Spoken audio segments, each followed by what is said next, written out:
इसके साथ न्याय नहीं कर पा रहा है। आप वो ब्रिज हैं जिसके जरिए आप समाज के उन वर्गों तक व्यवस्था से हुई नाइंसाफी के वजह से जो उनको कष्ट हो रहा है या उनको जो दिक्कत हो रही है उसको कुछ आप अपनी क्षमता योग्यता के अनुसार बांटने का प्रयास कर रहे हैं। मैं सिविल सोसाइटी की भूमिका ऐसे ही देखता हूँ। हम खुद सिविल सोसाइटी में 10 बरस तक काम किए। हमने अपने जीवन की शुरुआत ही संयुक्त राष्ट्र संघ से की है और 10 बरस तक स्वास्थ्य और शिक्षा के क्षेत्र में बहुत काम किया। बहुत काम मतलब बहुत बड़ा कुछ नहीं किया, रात दिन वही करते थे, उसी से जीविका चलती थी। यहाँ भी किए, अमेरिका में भी रहे, उसके बाद अफ्रीका में भी हमने 5 साल काम किया। तो पीछे एक जो सज्जन उठकर बोल रहे थे और आप लोग सब टॉलरेंस की बात करने वाले लोग, देखिए कथनी और करनी में कितना फर्क है।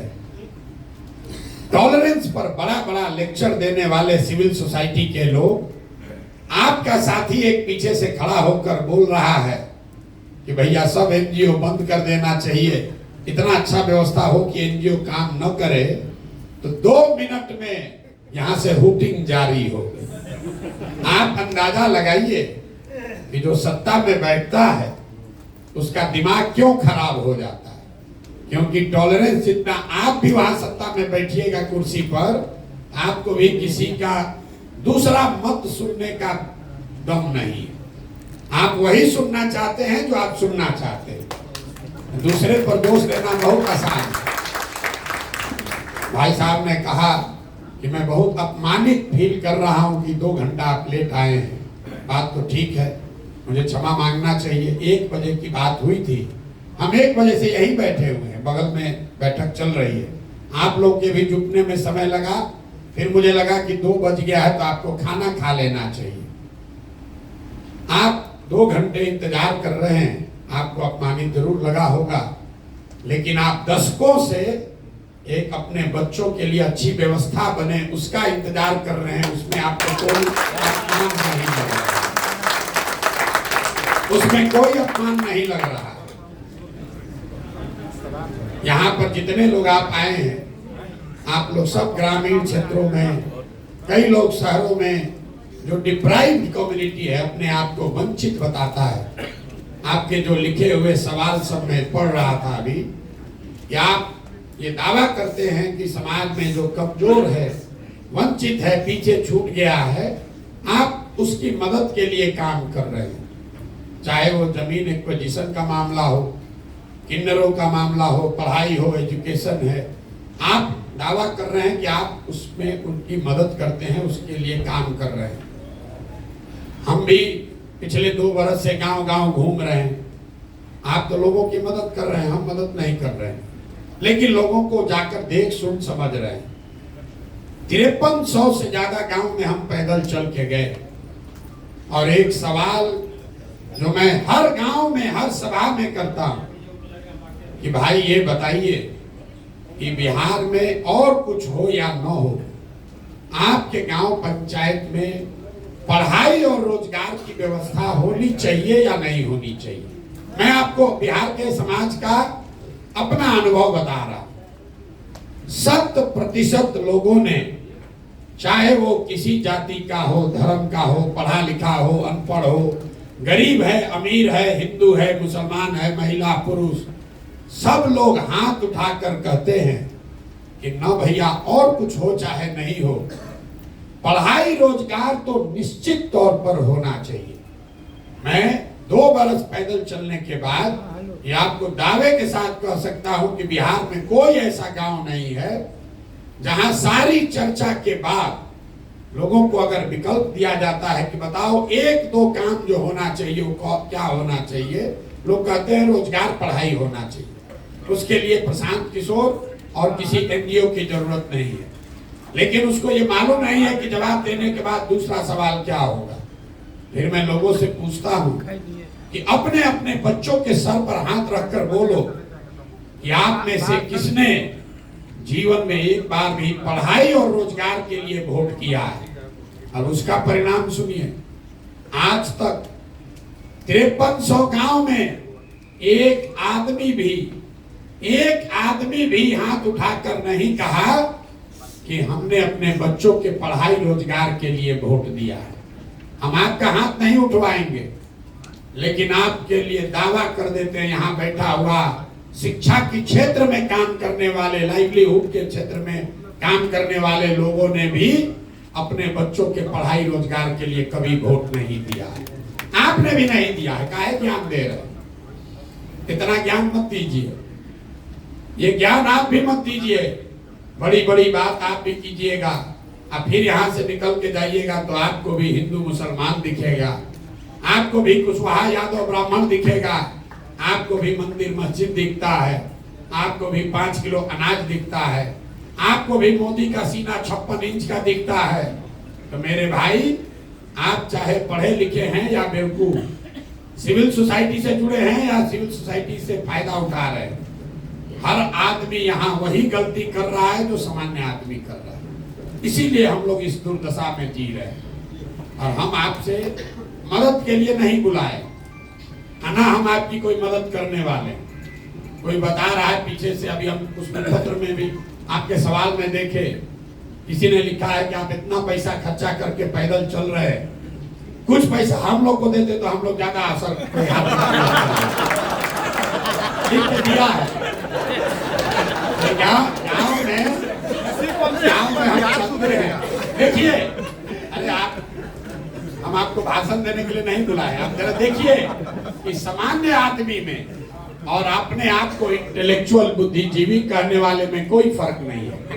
गांव में हम चलते हैं तो महिला जो बहुत गरीब है, लोग कहते हैं भैया इतना पैसा लगा के टेंट लगाए हैं, पैसा हम ही लोग को दे देते ठीक रहता। तो उसको बताते हैं कि तुम्हारी मदद क्यों नहीं करेंगे, कि भाई अगर तुम्हारी मदद कर भी दे, एक दिन मदद करेंगे, दूसरे दिन फिर हाथ फैलाना पड़ेगा। तो सिविल सोसाइटी का भी वही हालत है, देख रहा है कि जब चुनाव में इतना पैसा खर्चा हो रहा है, तो लिख के हमको सुझाव दिया पैसा हम ही लोग को दे दीजिए, तो सरकार को छोड़कर आप ही का धंधा हम लोग उठा लें। तो मेरे भाई, आपको पैसा देने के लिए नहीं बुलाए हैं, हम वो व्यवस्था बनाना चाहते हैं जहां आपको अपनी योग्यता, काबिलियत और समाज की जरूरत के हिसाब से संसाधन और प्रशिक्षण दोनों चीज मिले, ताकि आप समाज के कुछ लोगों का भला कर सके, समाज में सरकार के साथ मिलकर कुछ कर सके, सरकार और आपका आपस में वैमनस्यता न हो। ये इसलिए नहीं आप एजुकेशन में काम कर रहे हैं क्योंकि एजुकेशन व्यवस्था खराब है। ये वो बात लड़का जो कह रहा था पीछे, वो ठीक है, कहने का उनका तरीका अलग है। होना तो यही चाहिए कि पढ़ाई हो रही हो, और सिविल सोसाइटी की भूमिका ये है कि गुणवत्ता में और बेहतर सुधार करने में आप काम करें, न कि स्कूल में किताब बांटने के लिए काम करें। तो लड़के की भावना में कोई कमी नहीं है। सारा एनजीओ वाला कहा करते हमारा धंधे बंद कराने का बात कर रहे हैं। हम लोग रोजगार की बात कर रहे तो हम लोग तो सबको बेरोजगार करने का बात कर रहा है। नहीं, उनका कहने का मतलब ये है कि अगर समाज की, सरकार की जो बेसिक जिम्मेवारी है, अगर सरकार वो पूरा करे तो उसके आगे की जो सीढ़ी है उस पर आपका योगदान होना चाहिए। लेकिन जो भी हो, बिहार की जो स्थिति दुर्दशा है उससे आप और हम वाकिफ हैं। भाई साहब कह रहे हैं कि सीमांचल में बड़ा हालत खराब है, तो आप हमको बताइए मिथिलांचल में कौन बढ़िया है, चंपारण छपरा में कौन बढ़िया है कि सीमांचल का चिंता कर ले। हम पैदल चलते हैं, हर आदमी यही कहता है भैया पूरा बिहार बहुत गरीब है, पूरा बिहार में मधुबनी सबसे गरीब है, मधुबनी में बिस्फी सबसे गरीब है। फिर वहां से दरभंगा गए तो कहता भैया पूरा बिहार में बहुत परेशानी है, लेकिन सबसे ज्यादा परेशानी दरभंगा में है, दरभंगा में भी सबसे ज्यादा परेशानी केवटी में है। जो जहां रह रहा उसको लग रहा भैया हम ही परेशान हैं, हम ही दबे हुए। हम आपको बता रहे हैं पूरा बिहार इतनी दुर्दशा में जी रहा है। यहाँ प्रति व्यक्ति आय है 35,000 रुपया, 35,000 रुपया प्रति व्यक्ति आय है। पटना और बेगूसराय 2 जिला को हटा दीजिएगा तो प्रति व्यक्ति आय है 25,000 रुपया। साल में उसमें धनी गरीब किसान व्यापारी सब शामिल है। 100 में 80 आदमी आज भी दिन में 100 रुपया 100 रुपया नहीं कमा रहा है। पढ़े लिखे लोग भी हमको पूछते हैं, ये भैया इससे कैसे संभव है कि 100 रुपया नहीं कमा रहा है, यहाँ तो मजदूरी 300 रुपया हो गया। उसको बताते हैं कि भाई एक परिवार में एक आदमी मजदूर है, पति पत्नी बाल बच्चा लेकर 5 आदमी है, मजदूरी एक कर रहा है। अगर 300 रुपया भी मिला तो दिन में उसको 60 रुपया हुआ, और 30 दिन उसको मजदूरी नहीं मिल रही है, मजदूरी मिली 15 दिन, तो प्रति व्यक्ति कितना हुआ 30 रुपया। 100 में 80 आदमी बिहार में 100 रुपया भी प्रतिदिन नहीं कमा रहा है, और हम लोग बात कर रहे हैं कि मिथिलांचल ज्यादा खराब है कि सीमांचल ज्यादा खराब है। भैया पूरा बिहार ही खराब है, इसलिए ये नए प्रयास की जरूरत है। अब आपने कुछ लोगों ने सवाल किया है, जन सुराज पर काहे भरोसा करें भाई, आप अलग क्या कीजिएगा। बहुत लोगों ने लिख कर दिया, ये भी बात ठीक है, लेकिन इससे ज्यादा बेवकूफी वाला कोई सवाल भी नहीं हो सकता है। लोग हमसे पूछता है कि भैया ठगी, आप हम मदद करने आए हैं लेकिन आप नहीं ना ठगिएगा। अब आप बताइए कि हम शक्ल से इतना बेवकूफ दिखते हैं कि अगर हमको ठगना है तो पहले कहेंगे कि ठगेंगे। मतलब ऐसा कौन धरती पर बेवकूफ है जिसको ठगना है वो आकर ये कहे कि भैया हम तुमको ठगेंगे, और फिर लोग ठगा जाएगा। जो हिंदी में शब्द है विश्वासघात, पहले विश्वास है फिर घात है। अगर आप विश्वास करोगे तभी तो घात होगा। रोड पर चलने वाला आदमी आप पर घात नहीं कर सकता। तो ये सवाल ही बेमानी है कि आप पर कैसे भरोसा करें, करें कि ना करें। लेकिन आपके पास भरोसा करने के अलावा चारा है कि नहीं, ये जरूर पूछना चाहिए। मान लीजिए कि किसी को आप जानते हैं जिसको ला इलाज बीमारी हो गई, 2-4-5 बरिस से उसका इलाज चल रहा है, उसमें सुधार नहीं हो रहा, अंग्रेजी में उसको हम लोग कहते हैं पैलिएटिव केयर, मतलब रोग खत्म नहीं होगा, आपका जीवन ठीक ठाक चलता रहे, इसके लिए ट्रीटमेंट होता है। डॉक्टर साहब से जाकर आप पूछ रहे हैं, अरे भाई ये तो सुधरिए नहीं रहा, डॉक्टर ने कह दिया इलाज बीमारी है, इस पर अब कोई दवा काम नहीं करेगा।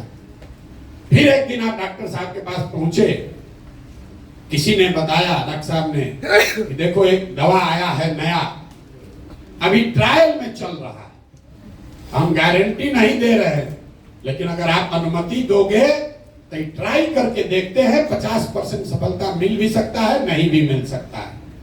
तब आप लोग सोच के बताइए कि एक दवा है जो एक्सपायर दवा है, और एक दवा है जो कि अभी ट्रायल में नया नया आया है।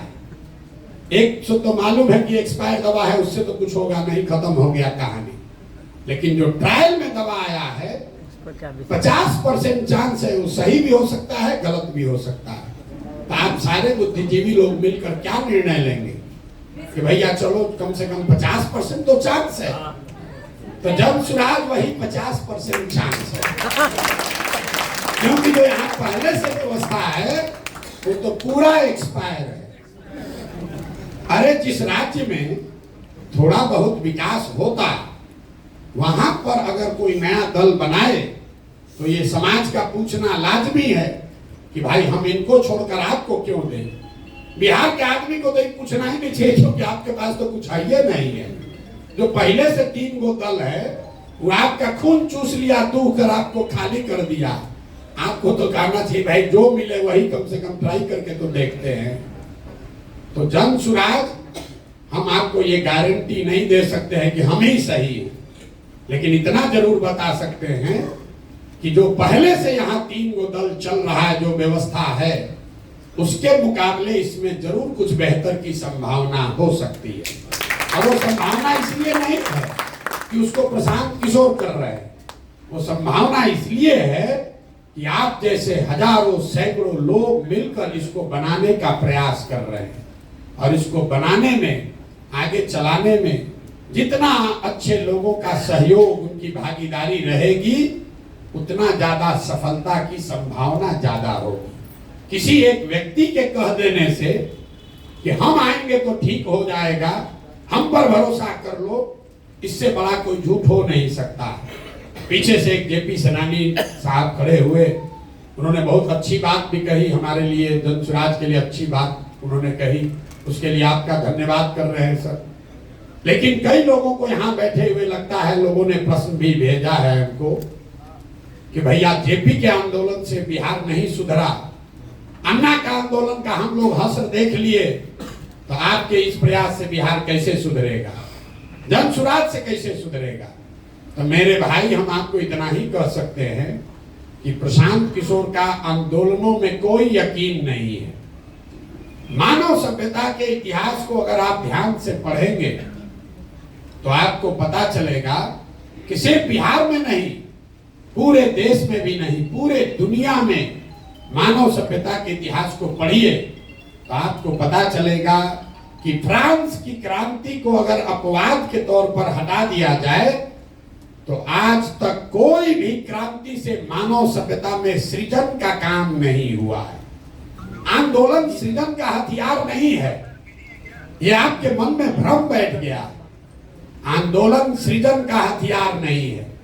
आंदोलन वो तेज हथियार जैसा है जिससे आप बड़े से बड़े वृक्ष को काट सकते हैं, लेकिन कितना भी धारदार हथियार हो उससे आप पौधे को वृक्ष नहीं बना सकते।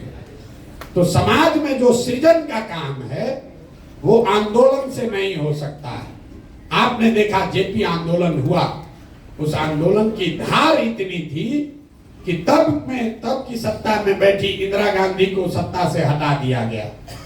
अन्ना आंदोलन का प्रभाव ये हुआ कि यूपीए की सरकार हट गई, लेकिन जेपी के आंदोलन से नए बिहार, नए भारत का सृजन नहीं हुआ। क्यों नहीं हुआ? क्योंकि वो आंदोलन सृजन के लिए नहीं था, वो आंदोलन उस समय के सत्ता में बैठे हुए लोगों को हटाने के लिए था। जन स्वराज में हम किसी को हटाने का प्रयास नहीं कर रहे। हम लोगों ने 2 बरस में कोई धरना, प्रदर्शन, बंद नहीं किया, किसी की मदद नहीं की, कोई घेराव नहीं किया, किसी के खिलाफ कुछ नहीं बोले। समाज को जाकर एक रास्ता बताने का प्रयास किया कि क्या करने से तुम्हारी व्यवस्था, तुम्हारी गरीबी दूर हो सकती है। और गरीबी दूर होने का 3 ही रास्ता पूरे दुनिया में विद्वानों ने बताया है। 3 ही रास्ता है गरीबी से निकलने का। एक रास्ता है पढ़ाई, दूसरा रास्ता है जमीन, और तीसरा रास्ता है पैसा, पूंजी। अगर आप पढ़े लिखे हैं, आपको नौकरी हो जाए, तो नौकरी न भी हो, कोई रोजगार भी करने लगे, तो आपकी गरीबी इसी बिहार में, इसी मिथिलांचल सीमांचल में जो लोग पढ़ लिख कर नौकरी करने लगे, उनकी जिंदगी थोड़ी सुधर गई। लेकिन बिहार में 2/3 से ज्यादा लोगों को पढ़ने की सुविधा आज तक नहीं दी गई। दूसरा रास्ता है जमीन का। अगर आप पढ़े लिखे नहीं हैं, आपके पास जमीन हो, तो खेती किसानी करके भी लोगों का जीवन सुधर सकता है। लेकिन बिहार में, इतने बड़े राज्य में, देश का शायद एकमात्र ऐसा राज्य है जहां भूमि सुधार, यहाँ कोई काम नहीं किया गया भूमि सुधार को लेकर। नतीजा क्या है? एक आंकड़ा याद रखिए, पूरे देश में 38% लोग ऐसे हैं जिनके पास कोई जमीन नहीं है। बिहार के ग्रामीण क्षेत्र में 60% लोगों के पास जमीन है ही नहीं, तो खेती करेगा कैसे? और जो बच गए 40% लोग जिनके पास जमीन है, उस 40 में 35 आदमी ऐसे हैं जो 2 बीघे से कम के मालिक हैं। तो जो बिहार में खेती होती है, ये कमाने का जरिया नहीं है, खेती यहाँ खाने का जरिया है।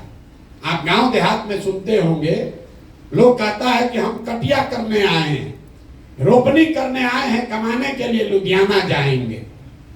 लोग ये बता रहे हैं कि रोपनी करने आए हैं, कमाने के लिए लुधियाना जाएंगे। मतलब रोपनी इसलिए करने आए हैं कि बाल बच्चा के खाने का जुगाड़ हो जाए, कमाने के लिए बाहर जाएंगे।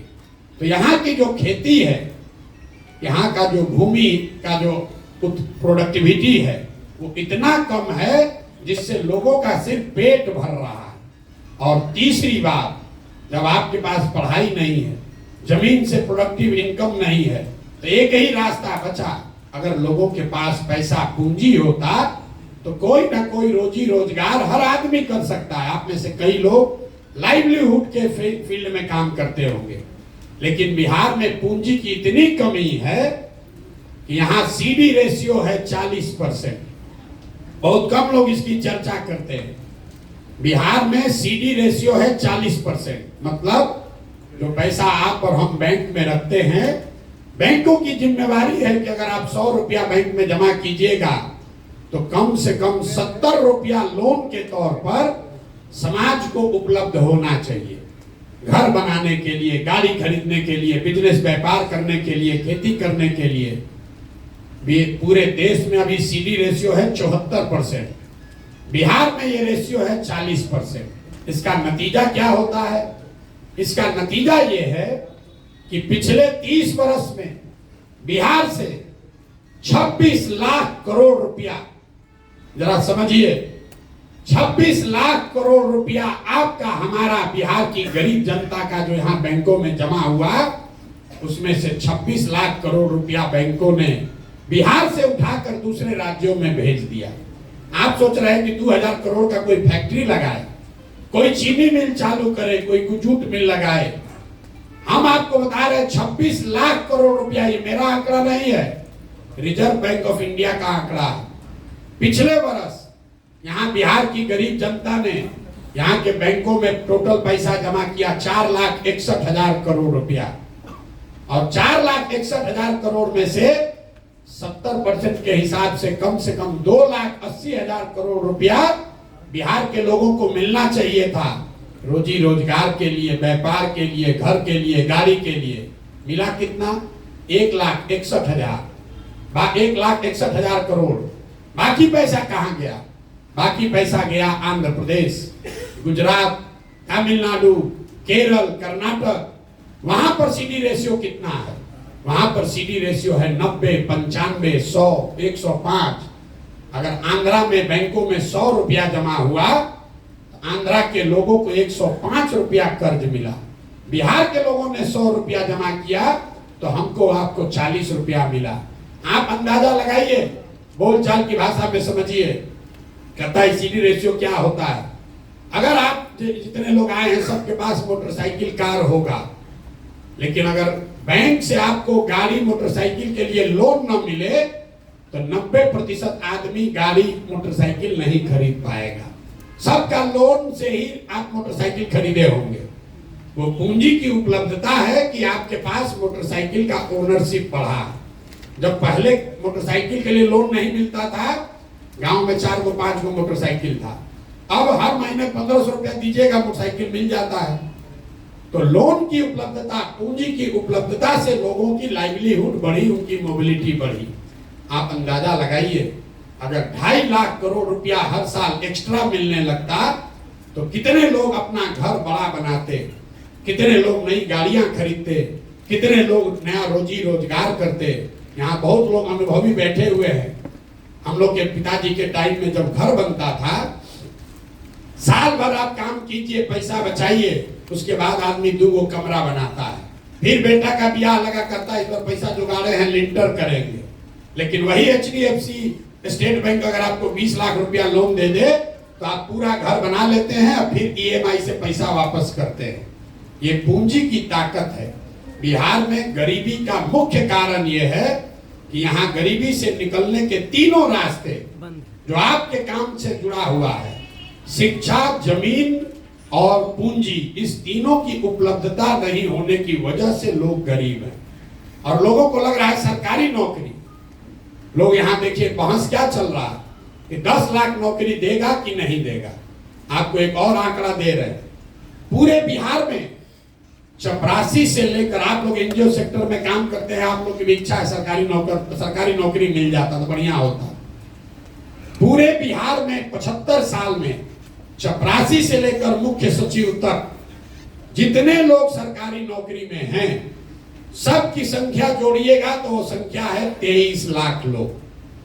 1.97% लोग ही सरकारी नौकरियों में हैं। ध्यान रखिए, पूरे बिहार की आबादी है 13 करोड़, 1.972% से कम लोग सरकारी नौकरियों में हैं। लेकिन पूरा समाज सरकारी नौकरी के पीछे पड़कर अपना जीवन बर्बाद कर रहा है। आप जाइए मुसल्लापुर घाट में, यहाँ एक क्लास में 3-4 हजार लड़के कोचिंग कर रहे हैं। रेलवे में कोई क्लर्क बनने के लिए, बैंक में जाने के लिए। आप भी अपने बच्चों को भेज रहे, लोग अपना जमीन बेच के ट्यूशन कोचिंग करा रहा है। उसमें से 2-4 को नौकरी मिलता है और 100 में 97 आदमी अपना 3-4 बरस घर का आटा गीला करके वापस जाता है बेरोजगार बन के। नौकरी, सरकारी नौकरी यहाँ से गरीबी का हटाने का उपाय नहीं है। गरीबी हटानी है तो 3 बातें सुधारनी है। 15 बरस से कम उम्र के बच्चों के लिए इतनी अच्छी पढ़ाई की व्यवस्था हो कि वो आदमी, वो बच्चा बड़ा होकर व्यवस्था पर बोझ न बने। हम लोग यहीं पढ़े हैं सरकारी स्कूल में, अच्छा पढ़ लिख गए, तो हमको नहीं मतलब है कि बिहार सरकार 400 रुपया पेंशन देता है, आयुष्मान का कार्ड बांट रहा है कि नहीं बांट रहा है, कि उसका इंदिरा आवास मिल रहा है कि नहीं मिल रहा है। हम व्यवस्था पर बोझ नहीं है, जो कमाते हैं उस पर टैक्स देते हैं, व्यवस्था को मजबूत करने में अपना कुछ न कुछ योगदान कर रहे हैं। अगर इनकम टैक्स नहीं भी दे रहे हैं तो आप बड़े कंज्यूमर हैं, 20,000-30,000 रुपया कमाते हैं, खर्चा करते हैं, तो जो चीज आप खरीद रहे हैं उस पर जीएसटी लग रहा है 18%, 20%, तो समाज के प्रति आपका योगदान है। लेकिन वही आप कुछ नहीं अगर किए, पढ़ाई लिखाई नहीं किए, तो व्यवस्था से मांग रहे हैं 5 किलो अनाज, व्यवस्था से मांग रहे हैं 400 रुपया पेंशन, व्यवस्था से मांग रहे हैं इंदिरा आवास, आयुष्मान कार्ड। तो जन स्वराज की पहली सोच है कि सबसे पहले 15 साल से कम उम्र के बच्चों को पढ़ाने की इतनी अच्छी व्यवस्था बनाई जाए कि वो आगे व्यवस्था पर बोझ ना बने। दूसरा पिलर ये है कि 15 साल से 55 साल के उम्र के लोग जिनको अब वापस पढ़ाया नहीं जा सकता है, लेकिन उनके पास कुछ न कुछ काम करने की क्षमता, स्किल है, अच्छा है खराब है लेकिन कुछ न कुछ क्षमता है, उन लोगों के हाथ में पूंजी दिया जाए ताकि वो मजदूरी से निकलकर कुछ न कुछ छोटा मोटा व्यवसायी बन पाए। और तीसरा प्रयास ये है, तीसरा पिलर ये है कि 60 वर्ष से ज्यादा उम्र के लोगों को कम से कम 2,000 रुपया पेंशन जरूर दिया जाए ताकि वो एक डिग्निफाइड लाइफ जी सके। अब तीनों का आप समझिए। बहुत आदमी कहता है तो ऐसे भाषण दे दिए कैसे होगा। अगर 60 साल से ज्यादा उम्र के हर व्यक्ति, महिला पुरुष को 2,000 रुपया मासिक पेंशन देना है तो बिहार सरकार को अभी जो पैसा खर्च हो रहा है उसके ऊपर 6 से 8,000 करोड़ रुपया साल का लगेगा। बिहार सरकार का टोटल बजट पिछले साल का है 2,46,000 करोड़। तो अगर 6,000 करोड़ रुपया उसमें से निकाला जाए एक्स्ट्रा, तो 60 वर्ष से ज्यादा उम्र के हर महिला को, हर पुरुष को कम से कम 2,000 रुपया मिलने लगेगा। और उसका कोई नुकसान भी नहीं है, क्योंकि ये वो लोग हैं जो 2,000 रुपया लेके बैंक में नहीं रखेगा। आंकड़े बताते हैं, आप सिविल सोसाइटी में अगर काम करते हैं, जो सबसे गरीब आदमी है वो 90% से ज्यादा पैसा कंज्यूम करता है, खर्च करता है खाने पर, रहने पर। तो जो सरकार ये पैसा देगी, इससे वो आदमी बेहतर खाना खाएगा, वो आदमी अपने लिए कपड़ा खरीदेगा, तो एक बड़ा पोर्शन इसका लौट कर फिर सरकार के पास आना है। दूसरा, मैंने जो बताया कि इतनी बड़ी जनसंख्या को पूंजी कैसे दीजिएगा। अगर यहाँ पर सिर्फ सीडी रेशियो को सुधार दिया जाए, आप कहिएगा कैसे सुधरेगा। ऐसा नहीं है कि बैंकों की मनमानी है कि जितना मन होगा लोन देंगे, नहीं देंगे। आपकी जानकारी के लिए बता रहे हैं कि मुख्यमंत्री के अध्यक्षता में एक कमेटी है, देश के स्तर पर प्रधानमंत्री की अध्यक्षता में कमेटी है, जो हर महीने इस बात को का ध्यान रखती है कि बैंकों में जो पैसा जमा हो रहा है उसका कितना पैसा लोगों को ऋण के तौर पर मिल रहा है। सीडी रेशियो, आरबीआई डेटा आंकड़ा जारी करता है, वेबसाइट पे जाइएगा दिखेगा।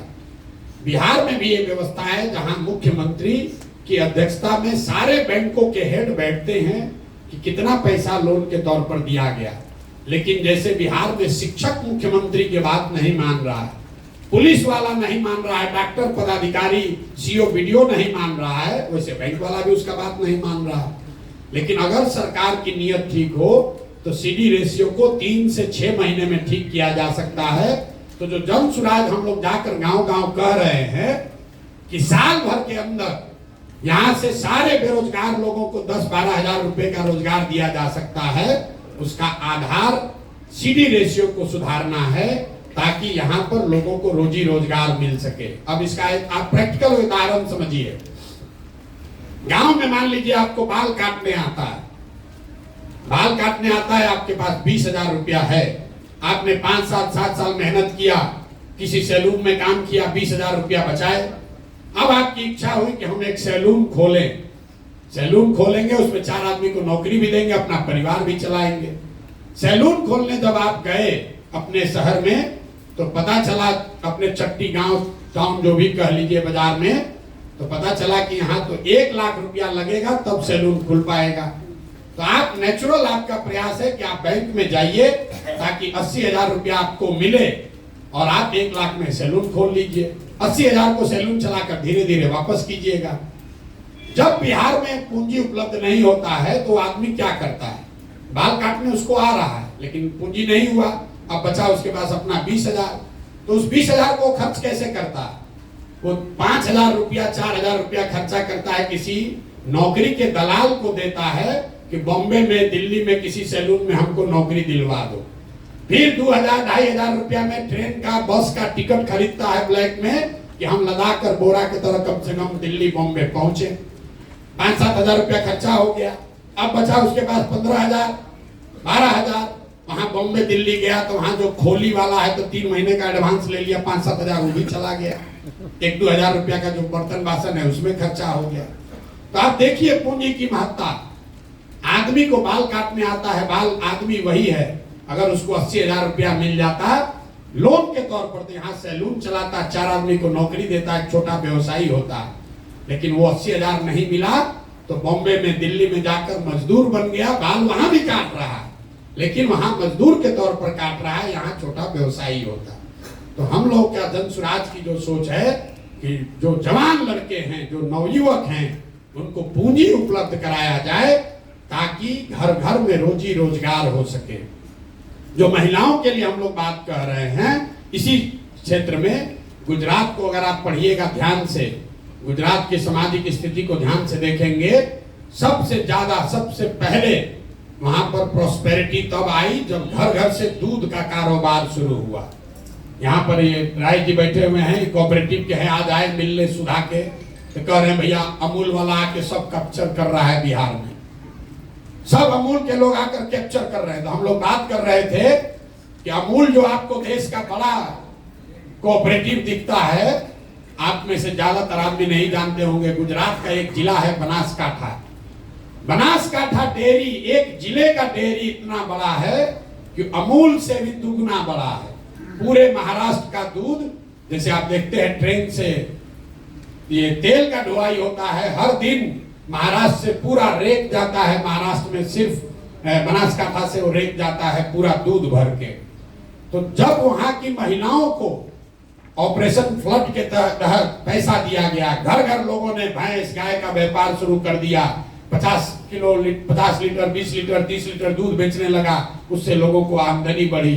तो यहाँ पर महिलाओं को जो अभी सेल्फ हेल्प ग्रुप चला रहे हैं जीविका के लोग, उसमें ब्याज का दर है करीब करीब 30% सालाना, क्योंकि हर महीने आपको ब्याज लगता है 2.25%। हम लोग कह रहे हैं कि नहीं, सालाना ब्याज का दर घटाकर कीजिए 4%। 4% के ब्याज के दर पर अगर महिलाओं को पैसा उपलब्ध करा दिया जाए तो यहाँ घर घर महिलाएं कुछ ना कुछ रोजी रोजगार कर पाएंगी। अब ये होगा कैसे? फिर पूछेगा पैसा कहां से आएगा? हम आपको बता रहे हैं, अगर 1 लाख करोड़ रुपया महिलाओं को ऋण देना है, 1 लाख करोड़ रुपया, तो इंटरेस्ट सबवेंशन में मतलब 4% ब्याज आप दे रहे हैं और सरकार अगर वो पैसा लेकर दे रही है तो सरकार को इंटरेस्ट लगेगा 9%। तो 5% का खर्चा या 6% का खर्चा सरकार को देना पड़ेगा। तो 5,000 करोड़ रुपया अगर सरकार खर्च करे तो उसकी ताकत पर लोगों को, समाज को 1 लाख करोड़ रुपया मिल जाएगा। और 1 लाख करोड़ का लोग अगर रोजी रोजगार करेगा तो उससे घर घर उसकी आमदनी बढ़ेगी, उससे रोजगार मिलेगा। ये सोच है हम लोगों की। तो ये जब तक ये तीनों काम नहीं होगा, शिक्षा, पूंजी और जमीन के प्रोडक्टिविटी के लिए जो हम लोग कह रहे हैं, बिहार में 1/3 जमीन उसका मालिकाना हक डिस्प्यूटेड है।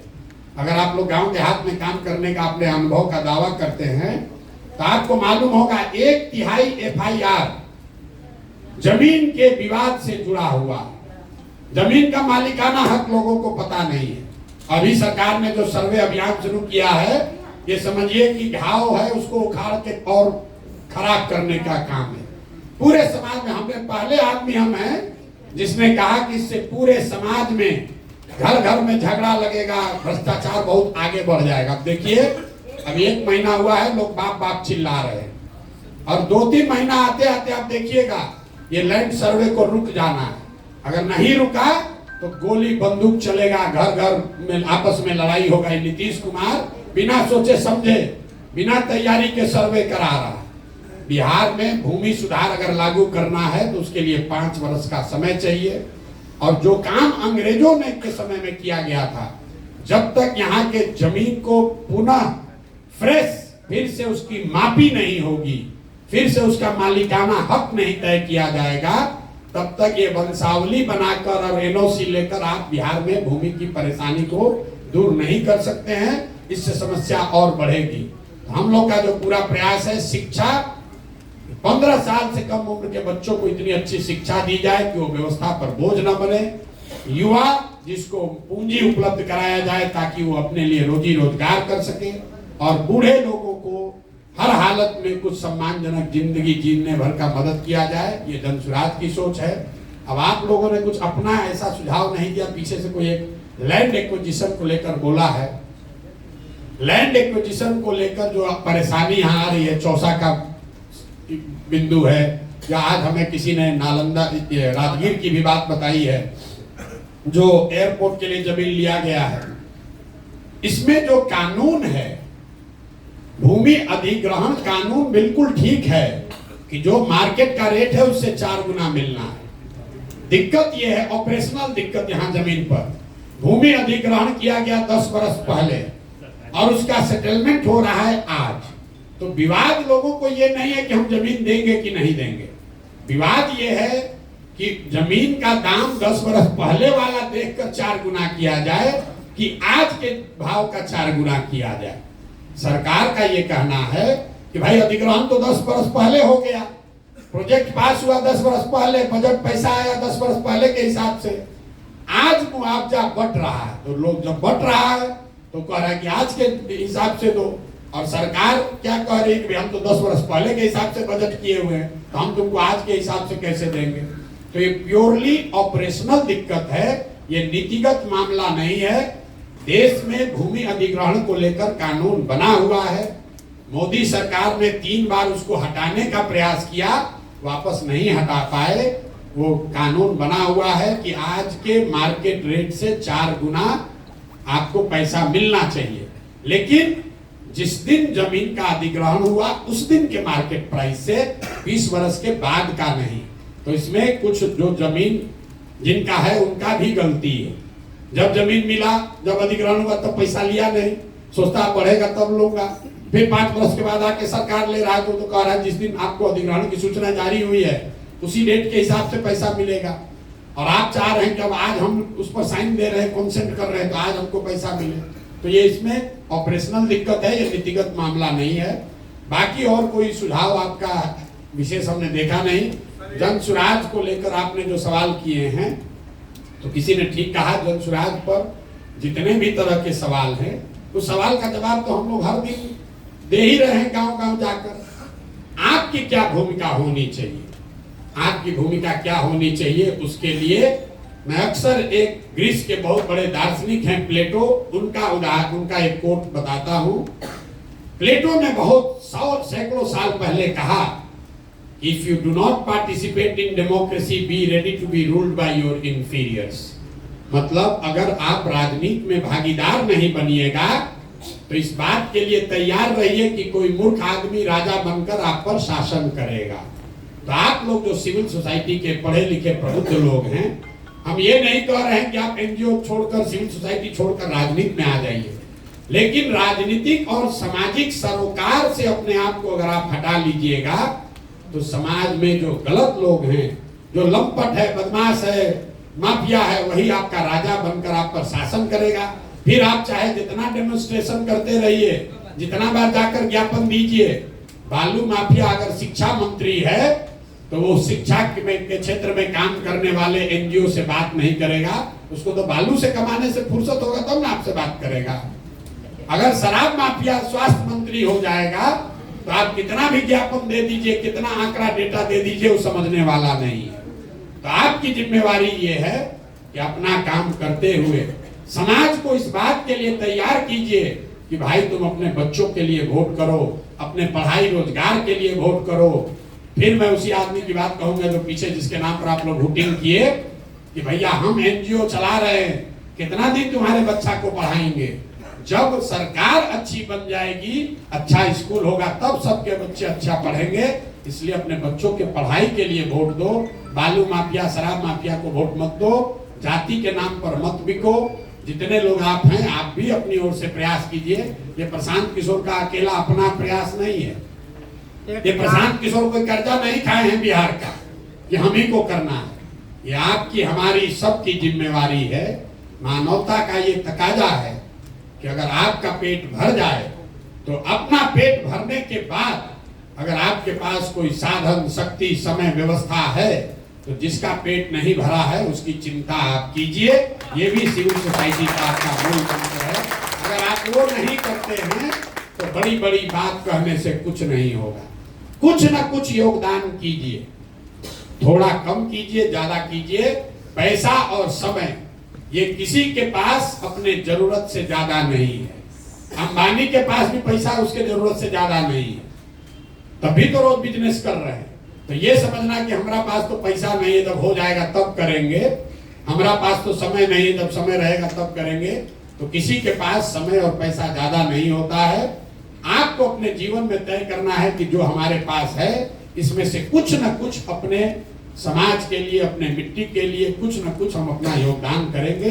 अगर आप जुड़कर कुछ करना चाहते हैं तो आपके और आपके बच्चों के सामने आएगा। जो हम लोग हिंदू धर्म में भी कहते हैं, जो कुछ भी आप करते हैं वो आपके और आपके बच्चों को मिलना ही मिलना है, उससे कोई नहीं, उसके लिए किसी दलगत व्यवस्था की जरूरत नहीं है। भगवान में, ऊपर वाले में हम लोग का भरोसा है। आप अच्छा करेंगे तो आपके सामने, आपके बच्चों के सामने वो अच्छा बनकर आएगा ही आएगा। आप यहाँ बैठे हैं, हम यहाँ खड़े होकर भाषण दे रहे हैं। किसी व्यक्ति ने, किसी समाज ने कहीं सरकारी स्कूल, मिशन स्कूल बिहार में बनाया था जहां से पढ़कर हम यहाँ पहुंचे हैं, तब तो खड़े होकर भाषण दे रहे हैं। अगर वो स्कूल, वो मिशन स्कूल नहीं किसी ने बनाया होता तो हम भी बिहार के किसी गांव में मजदूरी कर रहे होते। ऐसा मत समझिए कि आप और हम कोई दूसरों से ज्यादा बेहतर है। हमसे, आपसे बहुत अच्छी सोच रखने वाले लोगों ने अपने अपने स्तर पर कुछ न कुछ योगदान किया है, तभी आप और हम इस सभागृह में बैठकर चर्चा कर रहे हैं। तो आपकी हमारी जिम्मेवारी है कि अगर ऊपर वाले की मदद से, दुआ से, ऊपर वाले की कृपा से इसी कुव्यवस्था में आप थोड़ा सा बेहतर हो गए हैं, आगे निकल गए हैं, तो आपकी हमारी जिम्मेवारी है कि अपने हिस्से से एक छोटा अंश ही निकालकर समय से, संसाधन से, बुद्धि से, सलाह से समाज के लिए कुछ कीजिए। यही मेरी आपसे अपेक्षा है। आप लोग आए हैं समय निकालकर, आपका बहुत बहुत धन्यवाद। एक दो सवाल जो मैंने जानबूझकर छोड़ा है उसमें कोई बहुत महत्व नहीं है, फिर भी अगर आपका कोई और सवाल है तो आप सवाल कर सकते हैं। बहुत बहुत धन्यवाद।